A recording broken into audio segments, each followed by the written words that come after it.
Badarato, and this is Bridge Prep. My guest today is Malini Moorhan. She's the former Managing Director of Investments at Wholesome Wave, where she spent 3 years leading small impact investment team focused on food and agriculture. Her team orchestrated millions in flexible investments into a variety of regional food enterprises with an array of different investor types. Welcome, Malini. Malini, give our listeners a brief overview of what Wholesome Wave does. Sure. So Wholesome Wave is a national nonprofit that works on building a more just and sustainable food system.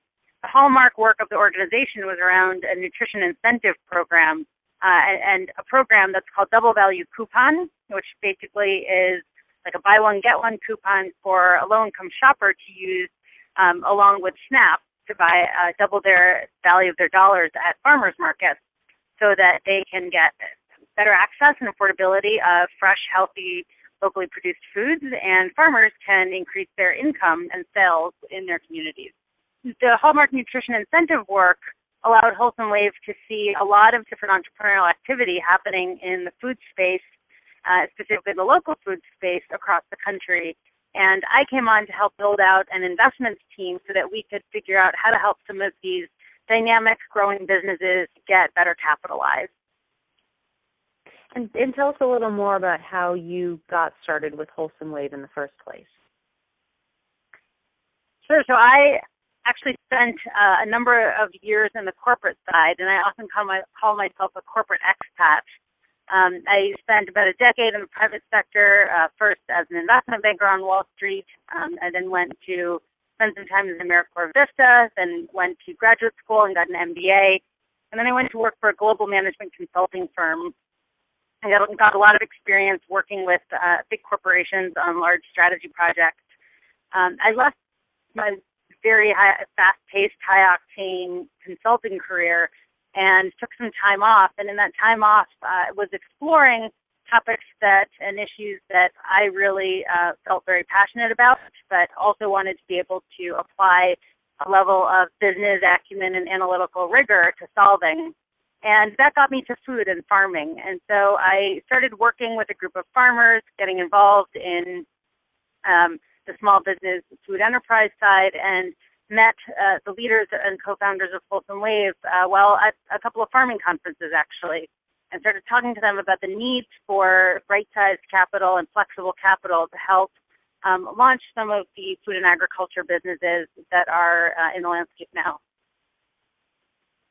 And had farming and agriculture been much on your radar beforehand?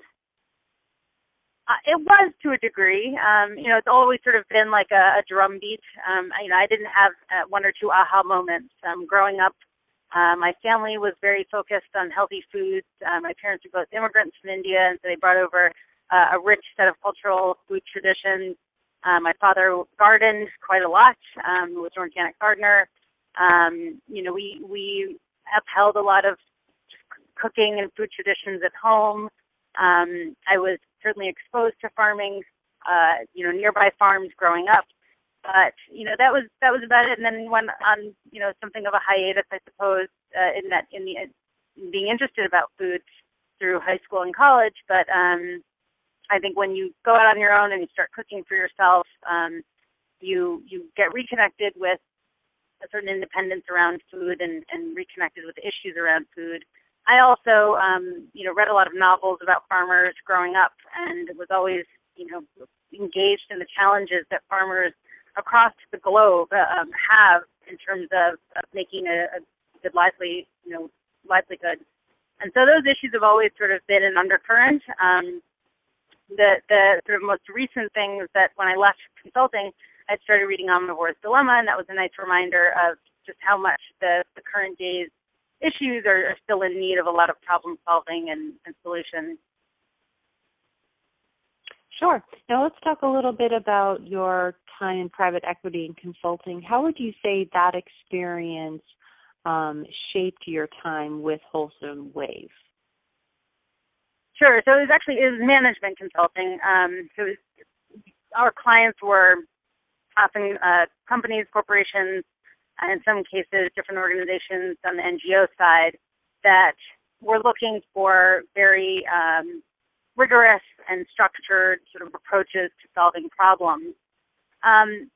The experience that I had as a consultant really provided a lot of training and how to think in a structured fashion and how to pick apart, arguments and data and build a fact base in order to solve the problem. That very rigorous problem solving and the practice around that was very important for, thinking about a lot of the issues in farming and just understanding how you can have a lot of different sectors touching a space, whether it's the policy around agriculture or what's happening in the markets or what, a lot of the consumer-driven activities, which is seeded by, advocacy and nonprofit groups, and understanding how all those different factors sort of blend together to create the activity that we see and just understanding how to pick apart some of the issues and solve them. I'll also say that I got a lot of practice in just communication and how you tell stories and pull together different pieces of information to put together a coherent story or argument and communicate that argument to a lot of different stakeholders, whether it's a senior executive or, an elected politician or, a junior analyst or, a mid-level manager who's a decision maker. There's so many different audiences that I've come across in my work and in my career, and that time in consulting really helped train me in how to communicate with those different audiences. Great. And beyond management consulting and private equity, are there other professional or academic experiences and skill sets that you found yourself relying on as managing director of investments? I think having a strong base and just understanding numbers, no matter what field you're in, data will matter. And so being able to clearly understand data, work with data, and analyze data, and synthesize data is really important.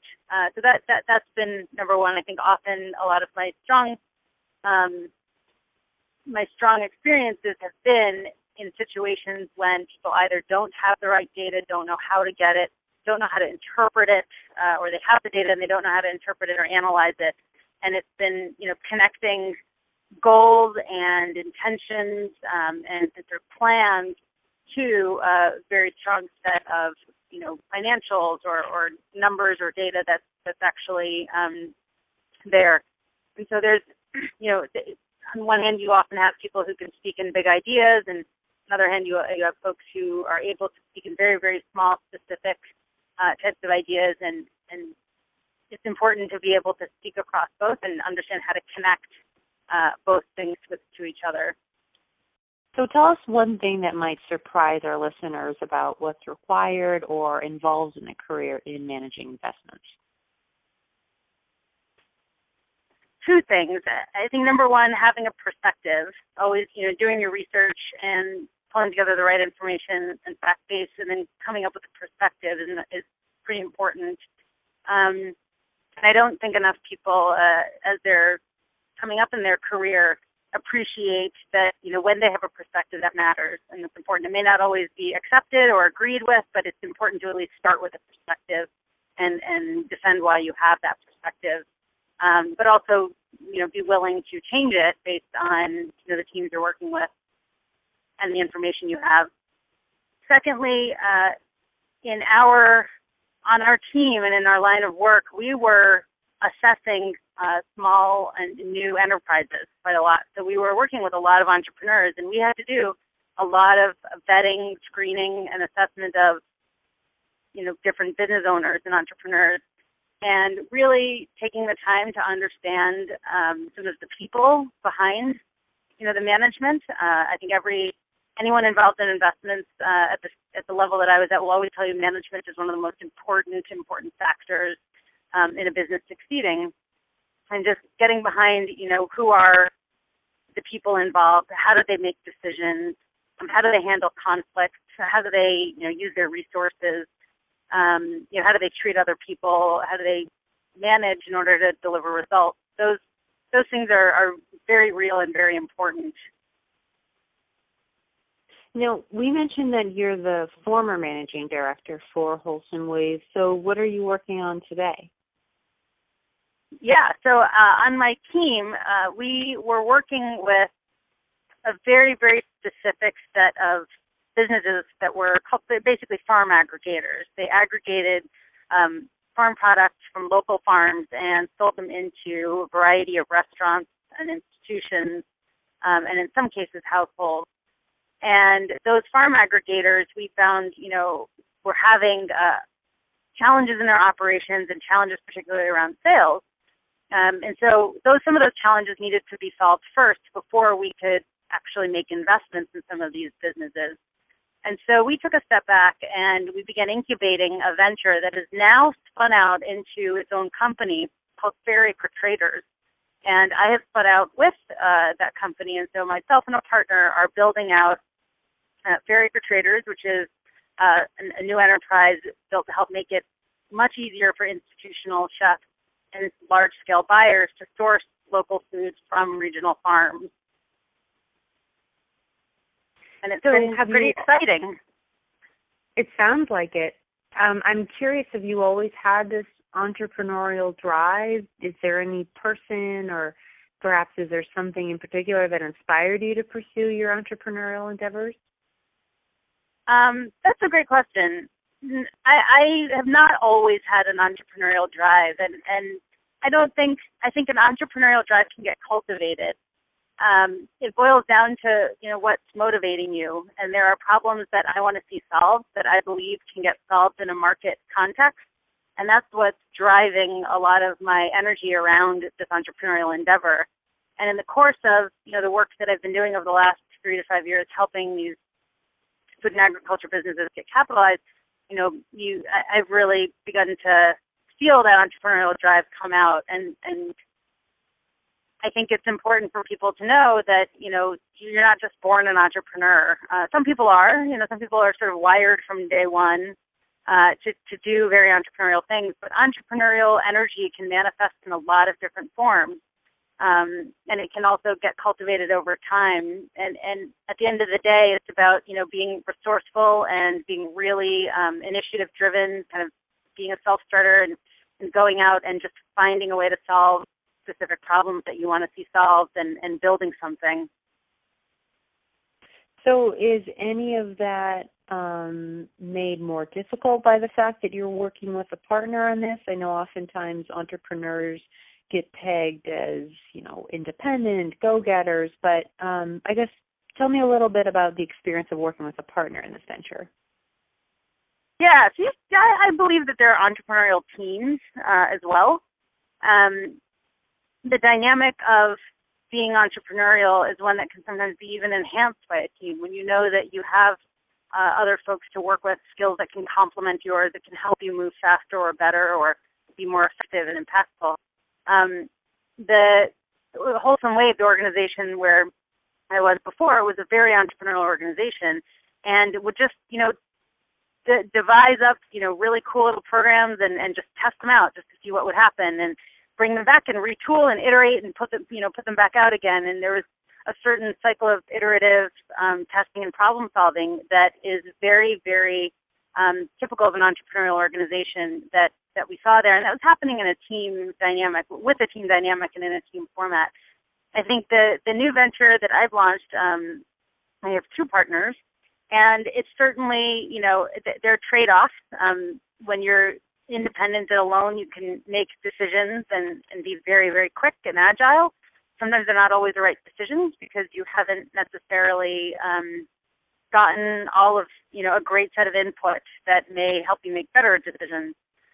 We certainly, go back and forth, and we have something that I would consider is very constructive tension. In good teams have very productive, constructive tension that helps you get to a better answer. Great. Now, when it comes to management and leadership, how would you describe your style, your approach? I would say that I first start with the belief that everyone, anyone that I work with, and anyone on my team, above me, below me, to the side, diagonal, whatever, in the teams that I work with, people I work with, everyone's got a skills or talents that they can apply in a dramatic and significant way. And, everyone has sort of a human gift. Very often there's a mismatch between maybe what they're doing and what that talent may be. And what's important in management is first trying to figure out, is there a match? And if there's a match here, that's great. Let's try and cultivate these talents and find a way to develop people so that they're continuing to apply their talents and do so in a way that's having an impact. When there's not a match, and that's important to find out too, sometimes you have people who are in roles that they're not really, excited about, or they're not really well trained to do. That can be very frustrating for the person involved, for the team involved, for the organization or company as well. And so figuring out if there's a match in that sense, is the person willing to learn if they don't have training, or is there a different way to motivate them so that they can apply the talents that they have? These are really important questions to figure out early on. The other, I guess, major tenet that I have is that if you're doing good work, the stress from your job should come from the content itself, from the problem solving around the work that you're doing. It should never come from the people and the politics. There's good stress and there's bad stress, and I think just focusing on ensuring that the stress you're feeling or that your team is feeling, as a manager, the stress that my team is feeling is good stress and stuff that's, very productive and moving us forward, not detracting, unhealthy stress that can, maybe be from interpersonal conflict or things that really, get in the way sometimes of impact and moving forward. Sure. Now, final question here. Is there any one thought leader or voice, maybe a publication even, that's inspired you in formulating your approach to leadership? I should have a really good, snappy answer to this question, and I don't. I like to say sometimes I have Frankenstein role models and, collage books that I read. And I say that because, when I think about a role model, it's not one person. It's pieces of many different people that I've worked with that I think about at different times, and that sort of created the single role model. When I think about things that I read, it's so many different things that come from all different cross disciplines, which is so important, whether it's literature or philosophy or science and art. I don't have a single, a single document or author. So I'm sorry I don't have a snappy answer. I think I would just say that I think everyone, people should just look to the places where you least expect to find, inspiration sometimes, and be really open to cross-disciplinary influence, input, and inspiration. Great. So you're not limiting yourself here. Just take it where you can get it. Yeah, I think so. I mean, I think the arts are the science, it's like pure sciences, and the arts are really important sources of, inspiration. Not in this shallow way of, everyone should be a good writer or take English literature to make yourself a better business person. It's you take, English literature in order to make yourself a better person in general. And in improving yourself as a person, you can become more effective as a professional. Well, great. Well, Malini, that's all the time we have for today, but I want to thank you so much for joining us, and I wish you the best of luck with your venture. Thank you so much.